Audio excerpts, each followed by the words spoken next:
পায়ের জাদুতে বাজিমাত। প্রতিবন্ধকতা কাটিয়ে এক পা দিয়ে নৃত্য করে দেশ ও বিদেশে সাড়া ফেলে দিয়েছেন উত্তর দিনাজপুরের কালিয়াগঞ্জের অদ্রিজা দাস। দেশ বিদেশে নৃত্য পরিবেশনা করে তিনি 150টিরও বেশি পুরস্কার অর্জন করেছেন। এ যেন ঠিক প্রখ্যাত অভিনেত্রী তথা নৃত্যশিল্পী সুধা চন্দনের অভিরূপ, যিনি শারীরিক প্রতিবন্ধকতা কাটিয়ে এক পা দিয়ে নৃত্য করে পুরো বিশ্ব কাঁপিয়েছিলেন। অদ্রিজার পায়ের ফেবুলা নামক হাড়টি অনুপস্থিত, ফলে তাকে কৃত্রিম পায়ের সাহায্যে চলাফেরা করতে হয়।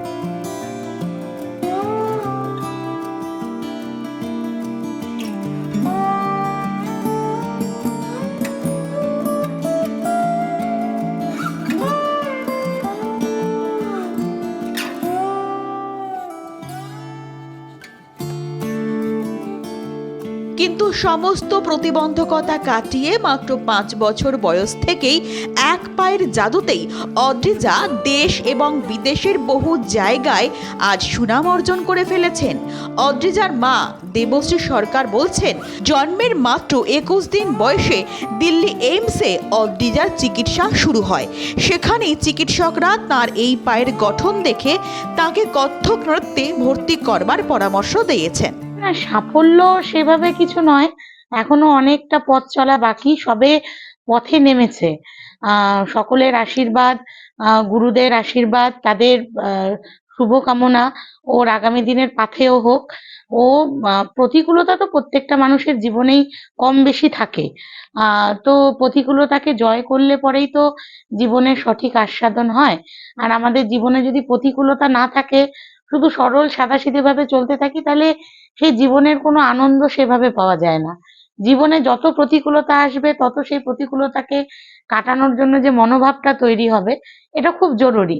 তো ঈশ্বর মনে হয় সেজন্য আমার মেয়েকে জন্ম থেকেই সেই বাধাটা দিয়ে পাঠিয়েছে, যে জীবনের প্রতিটা ক্ষেত্রে সে প্রতিকূলতাটাকে জয় করতে করতে আগামী দিনে যায়। ফিবিউলার ডিফর্মিটিস, তো ওর হচ্ছে জন্ম থেকেই পায়ের একটা হাড় নেই, ফলে ওর ডান পায়ের তুলনায় বাঁ পাটা হাইটে শর্ট, প্লাস প্রচন্ডই সরু, এবং ওর পায়ের পাতারও ফরমেশন নেই। কথাই বলে, মনের জোর আর অদম্য ইচ্ছা থাকলে শত প্রতিবন্ধকতাকে দূর করা যায়।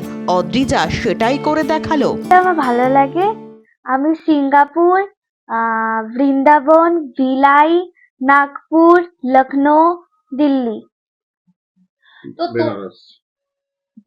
বেনারস, তো এত এত জায়গায় বহু পুরস্কার পেয়েছো। তো তোমার যে এই যে একটা পায়ের যে এরকম একটা সমস্যা রয়েছে, সেক্ষেত্রে তোমার অসুবিধা হয় কোনো রকম? না। পায়ে কি মানে কোন জায়গাটা কি হয়েছে, কি সমস্যা আছে? আমাদের হিসাব মতো আমাদের পায়ে দুটো হাড় থাকে, ফিবিউলা এবং টিবিউলা। তো আমার সেই ফিবিউলাটা নেই জন্ম থেকেই? হ্যাঁ। কোনো রকম অসুবিধা হয় না? না। না, কি ধরনের নাচ শেখো তুমি বা করো? কথক। কার কাছে শেখো? আমার প্রথম গুরু শ্রীমতী বাণী চক্রবর্তী, এবং তারই অনুভূতিতে এখন আমি বর্তমানে তালিম নিচ্ছি শ্রীমতী অঞ্জু ভট্টাচার্যের কাছে। তো এই নাচের সব থেকে অনুপ্রেরণা কার কাছে পাও? নাচ করবার যাওয়া এখান থেকে কে দেয় সব থেকে বেশি? মা। আর বাবা? দেয়, বাবাও দেয়। আমি বড় হয়ে নৃত্যশিল্পী হতে চাই, এবং তার সাথে সাথে আমি ডক্টরও হতে চাই। প্রতিবন্ধকতা বাধা নয়, ইচ্ছে থাকলে সব কিছুই করা যায়। বিশ্বের শিল্পীর জগতে এমন উদাহরণ রয়েছে ভরে ভরে। সেই তালিকায় সবচেয়ে কনিষ্ঠ কালিয়াগঞ্জের অদ্রিজা, যে সমস্ত প্রতিবন্ধকতাকে কাটিয়ে আজ প্রতিনিয়ত নিজেকে প্রমাণ করে চলেছেন।